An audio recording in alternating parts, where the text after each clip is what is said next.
मौसम से जुड़ी जानकारी और लाइव मौसम खबरों के लिए हमारे YouTube चैनल को सब्सक्राइब करें और बेल आइकॉन दबाकर हर अपडेट पर रखें नजर।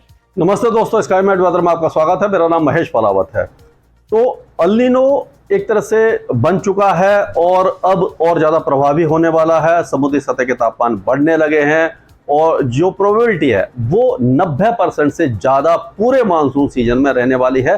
हालांकि ये सर्दियों तक जारी रहेगी और उसके बाद जाकर के नवंबर दिसंबर में जाकर ये इसका असर कम होने लगेगा और फरवरी मार्च अप्रैल यानी अगले साल जाकर के ये कम होने लगेगा और न्यूट्रल कंडीशन बढ़ने लगेगी। यानी लाल रंग का जो लाइन है ये अल नीनो है और जो ग्रे कलर है ये न्यूट्रल कंडीशन और जो छोटे छोटे ये जो ला नीना वाले जो नीले हैं, ला नीना दूर दूर तक दिखाई नहीं दे रहा। लेकिन समुद्री सतह के तापमान बढ़ने के बावजूद भी आपने देखा होगा कि भारत में बारिश में अभी कोई खास कमी नहीं आई है। इसका असर दिखाई देना शुरू नहीं हुआ है साउथ ईस्ट एशिया में। तो उसका कारण यह है कि जब जो पानी गर्म होने लगता है तो उसमें जो उसका जो एक तरह से जो एटमॉस्फेयर के साथ जो रिलेशन है वो इस्टेब्लिश होने में थोड़ा समय लगता है। और जब एक बार इस्टेब्लिश हो जाता है तब क्या होता है कि जब ये समुद्री सतह के तापमान कम भी होने लगते हैं, ला नीना की तरफ आने लगते हैं, तो भी अल नीनो जैसी कंडीशन काफ़ी दिनों तक बनी रहती है, क्योंकि जो पानी है वो अपनी मेमोरी को रिटेन करता है। यानी कि पानी धीरे धीरे ठंडा होता है और उसका जो इंटरेक्शन है जो हो चुका होता है एटमॉस्फेयर के साथ वो हटने में समय लगता है। तो अभी जो एटमॉस्फेयर के साथ इतनी तरह इसका सामंजस्य नहीं बना है, सिंक नहीं हो पाया है, इसीलिए अभी इसका असर दिखाई देना शुरू नहीं हुआ है। लेकिन ऐसा लग रहा है कि 15 जुलाई के बाद या 12-13 जुलाई के बाद से इसका असर भारत के मानसून पर दिखाई देने लग जाएगा। लेकिन अभी जितना समय है, अगला एक हफ्ता है कम से कम, तो इसमें हम जितनी ज़्यादा बारिश की उम्मीद कर सकते हैं वो अच्छी बात है। भारत के कई राज्यों को अब झमाझम बारिश मिलेगी। जो राज्य अभी सूखे थे और बारिश की राह देख रहे थे उनको भी अब बारिश मिलेगी और एक हफ्ता बहुत अच्छा निकलने वाला है हमारे लिए, हमारे पूरे भारत के लिए। तो और ये नहीं है कि भारत के लिए ही, जो हमारे पड़ोसी देश हैं इनमें भी अब जो बारिश की गतिविधियां हैं अच्छी होने वाली हैं। खास करके पाकिस्तान, बांग्लादेश, श्रीलंका, म्यांमार, ये सारे जो देश हैं, नेपाल है, ये सारे इलाके भी काफ़ी अच्छी बारिश देखेंगे। तो इस वीडियो की हम शुरुआत करते हैं। तो वेदर सिस्टम आप देखिए, साइक्लोनिक सर्कुलेशन बना हुआ है, सेंट्रल पाकिस्तान पर एक तरफ रेखा बनी हुई है। तो इसका जो प्रभाव है वो अभी तो उत्तरी पाकिस्तान पर दिखाई दे रहा है और हमने देखा कि पिछले 24 घंटों में जो बारिश की गतिविधियां हैं वो जम्मू कश्मीर में भी थोड़ी बड़ी हैं, हिमाचल और उत्तराखंड में भी बारिश की गतिविधियां रहेंगी, लद्दाख में भी कुछ इलाकों में बारिश रहेगी, गिलगित बाल्टिस्तान और मुजफ्फराबाद में भी बारिश की गतिविधियों में वृद्धि हो सकती है। और उसके बाद अब ये आपने देखा होगा पंजाब, हरियाणा, दिल्ली और पश्चिमी उत्तर प्रदेश में बारिश की गतिविधियां हो रही हैं, कई इलाकों में हुई हैं और इनकी इंटेंसिटी बढ़ रही है। आज अगले 24 घंटों के अंदर हमें उम्मीद है कि जो पश्चिमी राजस्थान है, श्रीगंगानगर, हनुमानगढ़, जोधपुर, जैसलमेर, बाड़मेर, ये चूरू, बीकानेर, ये सारे इलाके अच्छी बारिश देख सकते हैं। तेज बारिश की संभावना इसमें नजर आ रही है। हालांकि उसके बाद बारिश थोड़ी सी कम हो जाएगी, लेकिन मौसम शुष्क नहीं रहेगा। 3 या 4 दिनों तक यहाँ बारिश की संभावना बनी हुई है। कम से कम 10 तारीख तक राजस्थान के ज़्यादातर इलाके बारिश देखेंगे और पूर्वी राजस्थान उसके बाद भी 11-12 तारीख तक भी बारिश देखेगा। लेकिन जो जैसलमेर, जोधपुर, बाड़मेर, सिरोही, पाली, नागौर, ये जो इलाके हैं और श्रीगंगानगर, हनुमानगढ़, ये 11 तारीख से एक बार फिर ड्राई होने लग जाएंगे, क्योंकि जो वेदर सिस्टम है वो हटने लग जाएगा। 7-8-9 तारीख को सिंध के जो कई इलाके हैं यहाँ पर भी बारिश की गतिविधियां बढ़ने वाली हैं। उसका कारण मैं आगे बताऊंगा कि क्या है, लो प्रेशर एरिया किस तरह से मूव करने वाला है पूरे सेंट्रल इंडिया को। ये साइक्लोनिक सर्कुलेशन लो प्रेशर के रूप में यहाँ तक पहुंचेगा। इसका प्रभाव जो पिछले वीडियो में जैसे बताया था लगभग उसी तरह का रहने वाला है, उसके बारे में डिस्कस कर लेंगे।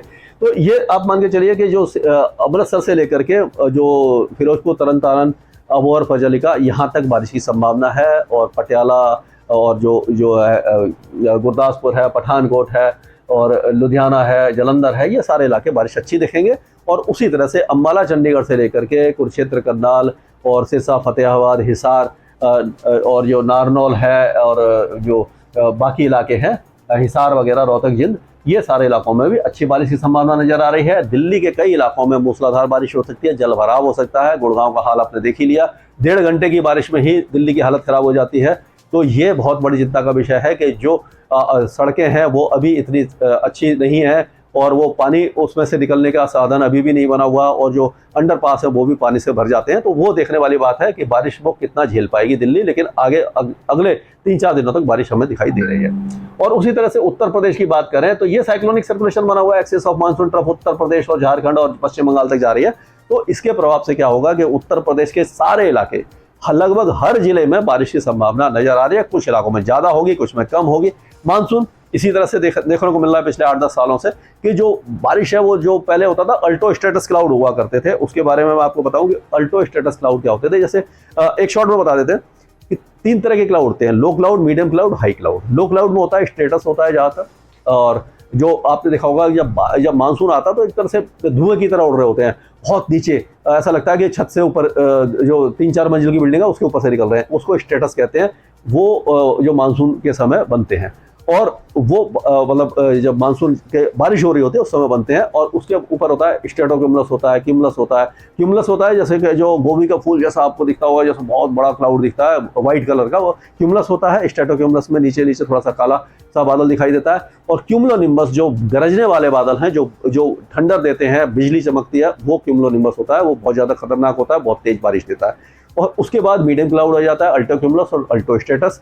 अल्टो स्टेटस जो क्लाउड था वो पहले बनता था, अब सब ट्रॉपिकल में बनना बंद हो गया है। और वो जो ऊपर के जो रीजन है, यानी कि जो यूरोप वगैरह है और चाइना वगैरह है, रशिया वगैरह, वहाँ पर बनना शुरू हुए हैं। यहाँ पर पहले भी बनते थे, लेकिन इंडिया और ये सब ट्रॉपिकल है, वहाँ पर एनवायरनमेंट की जो बदलाव है यानी क्लाइमेट चेंज के कारण नहीं बन रहे हैं। वो क्या होता था कि 7-8 हज़ार की फीट पर उसका बेस होता था, और जो उसका टॉप होता था 15,000 फीट तक, यानी 7-8 हज़ार तक फीट का उसका ये मोटाई होती थी। और वो कई 100 किलोमीटर लंबे होते थे। जैसे हम पहले बोलते थे कि गांव में बोलते थे कि एक जैसा बादल हो गया, एक सार हो गया, अब बहुत देर तक बरसेगा। तो वो रिमझिम जो बारिश होती थी 3-4 दिनों के लिए, वो उस क्लाउड से होती थी, वो अब बनना बंद हो गए हैं। तो यही है क्लाइमेट चेंज का असर। अब खंड वर्षा होती है, क्यूमुलोनिम्बस ज़्यादा बनते हैं, और जो तेज बारिश देकर के निकल जाते हैं। तो चलो, ये तो एक था जो थोड़ा सा टॉपिक हमने डिस्कस कर लिया।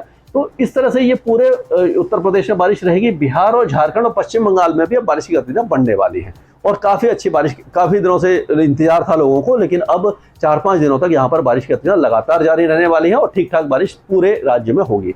सब हिमालयन वेस्ट बंगाल, सिक्किम में मूसलाधार बारिश हो रही है। सिक्किम में पिछले 24 घंटों में तेज बारिश हुई है, तो अभी भी यहाँ पर होगी। जैसे कि और ऊपर से जो उप हिमालय पश्चिम बंगाल है, दार्जिलिंग है, कलिम्पोंग है, दिनाजपुर, ये सारे इलाके बारिश देखेंगे। और उसी तरह से धुबरी, कोकराझार वगैरह जो असम के इलाके हैं, यहाँ पर मूसलाधार बारिश हो सकती है। उसी तरह बारपेटा, कावरे अलोंग वगैरह और नॉर्थ लखीमपुर, इन सारे इलाकों में बारपेटा वगैरह और तेजपुर, ये सारे इलाके अच्छी बारिश देखेंगे। पासीघाट वगैरह अरुणाचल प्रदेश में भी तेज बारिश है। और जो इसके हैं मोन है और मोकोकचुंग है, और ये जो नागालैंड के ज़्यादातर इलाके हैं, यहाँ पर बारिश की गतिविधियाँ बहुत ज़्यादा नहीं होंगी। मॉडरेट शावर्स कई इलाकों में हो सकते हैं, और मणिपुर, मिजोरम और त्रिपुरा में भी हल्की से मध्यम बारिश की संभावना बनी हुई है। बांग्लादेश के कई इलाकों में भारी बारिश की संभावना, उत्तरी इलाकों में ज़्यादा है, दक्षिण इलाकों में कम होगी। अब हम बात करते हैं उड़ीसा की। तो उड़ीसा के कई इलाके बारिश देखेंगे, खास करके बारपेड़ा से ये केंद्रपाड़ा से लेकर के भुवनेश्वर, पुरी और पारादीप से लेकर के जो अंदरूनी इलाके हैं, ये इलाके भी बहुत अच्छी, जरसगुड़ा वगैरह, ये सारे अच्छी बारिश देख सकते हैं। यहाँ पर ठीक ठाक बारिश की संभावना नजर आ रही है। और जो सरगुजा से लेकर के अंबिकापुर और दुर्ग, राजनंदगांव, बलौद बाजार, रायगढ़, रायपुर, यहाँ पर तेज बारिश हो रही है, अभी भी बारिश की गतिविधियां रहेंगी। और जगदलपुर, बस्तर वगैरह में भी तेज बारिश की संभावना हमें नजर आ रही है, कोरबा वगैरह में भी। तो अब ये जो बारिश की गतिविधियां सीधी सतना, सिंगरौली, पन्ना से लेकर के पूरा गुना, शाजापुर, शिवपुरी, नीमच, रतलाम, धार, खांडवा, खरगोन, ये सारे इलाके बारिश देखेंगे। सियोनी, देवास, बैतूल, होशंगाबाद, छिंदवाड़ा वगैरह, ये सारे इलाकों में बारिश की संभावना तेज नजर आ रही है। और अगर राजस्थान की बात करें तो पूर्वी राजस्थान लगातार बारिश देखेगा, पश्चिमी राजस्थान में अगले 3-4 दिन तक बारिश रहेगी, उसके बाद कम हो जाएगी। अब बात करते हैं हम ये लो प्रेशर एरिया जो यहाँ बनने वाला है इसके बारे में। तो ये साइक्लोनिक सर्कुलेशन बना है। पहले क्या था, यहाँ पर ये साइक्लोनिक सर्कुलेशन बना था, इधर बना था, फिर इधर आया, अब ये इधर आ गया। अब ये लो प्रेशर एरिया बन सकता है, और इस तरह से ये as a low pressure area Sindh तक पहुँच सकता है 9 तारीख को। तो ये हम कह सकते हैं कि ये 6 तारीख हो गई, ये 7 हो गई, और ये 8 हो गई। यानी 6 तारीख, 7 तारीख, 8 तारीख और ये 9 तारीख, इस तरह से यहाँ पहुँचेगा। तो इसके असर पे क्या रहने वाला है कि ये जो पूरे इलाके में बारिश देता हुआ जाएगा, तो अभी इसकी जो बारिश है वो आपको दिखाई देगी। उत्तरी जो चेन्नई वगैरह है और जो नेल्लोर वगैरह, ये तिरुपति वगैरह, यहाँ पर तेज बारिश होगी। और उसी के बाद फिर कोस्टल आंध्र प्रदेश और तेलंगाना में बारिश हो रही है। यहाँ से बारिश देता हुआ ये साउथ ओडिशा से बारिश देता हुआ विदर्भ मराठवाड़ा में ये 6-7 तारीख को यानी कल परसों पहुंच जाएगा। उसके बाद ये दक्षिणी मध्य प्रदेश में जैसे बैतूल होशंगाबाद हो गया, धार, खांडवा, खरगोन, ये सारे इलाके जो है ये, और जो जलगांव, नासिक, मालेगांव, ये सारे इलाके में बारिश देगा। और जब ये लो प्रेशर एरिया आगे बढ़ रहा होगा तो ये जो पुल इम्पैक्ट है यानी पुल इफेक्ट होता है, ये इस तरह से जब होगा तो यहाँ एक साइक्लोनिक सर्कुलेशन बना हुआ है पश्चिमी तट पर और ये ट्रफ बनी हुई है। तो ये लो प्रेशर एरिया जो है बहुत तेजी से हवाओं को खींच रहा है। तो अब क्या हो रहा है कि अभी जो बारिश है वो इस 24 घंटों के दौरान जो गोवा से लेकर के कर्नाटक के तट पर भारी से अति भारी 200, 250, 300 मिलीमीटर तक की बारिश हो सकती है।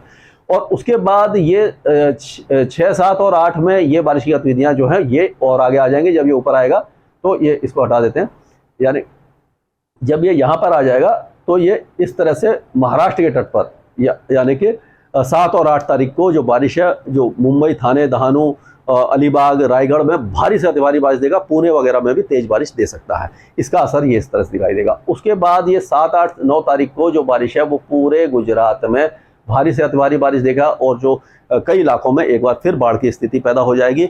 और 8, 9, 10 तारीख के ही आसपास, जो 8, 9 तारीख के आसपास, 7, 8, 9 मान के चलिए, ये जो साउथ सिंध है यहाँ पर भी ये लो प्रेशर एरिया के रूप में पहुंच जाएगा 9 तारीख को, और यहाँ पर भारी से अति भारी बारिश यहाँ पर भी दे सकता है। तो ये जो सिस्टम है वो इस तरह से जब जाएगा तो पूरे इलाके को बारिश देता हुआ जाएगा। तो हम कह सकते हैं कि ये जो बारिश का अगला 4-5 दिन है बहुत अच्छे निकलने वाले हैं भारत के लिए। और 9 तारीख से या 10 तारीख से क्या होगा, 9 तारीख से ही मान के चलिए, तो ये जो इलाके हैं यहाँ से लेकर के यानी कि आप कह सकते हो कि उड़ीसा के दक्षिणी इलाके, आंध्र प्रदेश, तेलंगाना के कुछ इलाके, रायलसीमा और तमिलनाडु, यहाँ पर बारिश की गतिविधियां काफ़ी ज़्यादा कम होने लग जाएंगी 9 तारीख से, क्योंकि ये वेदर सिस्टम आगे बढ़ जाएगा। और फिर 10-11 तारीख से क्या होगा कि ये सारे वेदर सिस्टम हट जाएंगे, ये लो प्रेशर एरिया हट जाएगा। तो ये जो इलाका है यानी कि पश्चिमी जो पंजाब है, पश्चिमी हरियाणा, पश्चिमी राजस्थान और सौराष्ट्र कच्छ के जो इलाके हैं और सिंध वगैरह, ये जो इलाके हैं, यहाँ पर फिर बारिश कम होना शुरू हो जाएगी 10 या 11 तारीख से। 11 तारीख से मान के चलिए। तो ये इस तरह का वेदर सिस्टम अब होने वाला है और आगे जो भी अपडेट होगा मैं लगातार आपको अपडेट देता रहूंगा। स्काईमेट वेदर में अभी के लिए इतना है। मौसम से जुड़ी जानकारी और लाइव मौसम खबरों के लिए हमारे YouTube चैनल को सब्सक्राइब करें और बेल आइकॉन दबाकर हर अपडेट पर रखें नजर।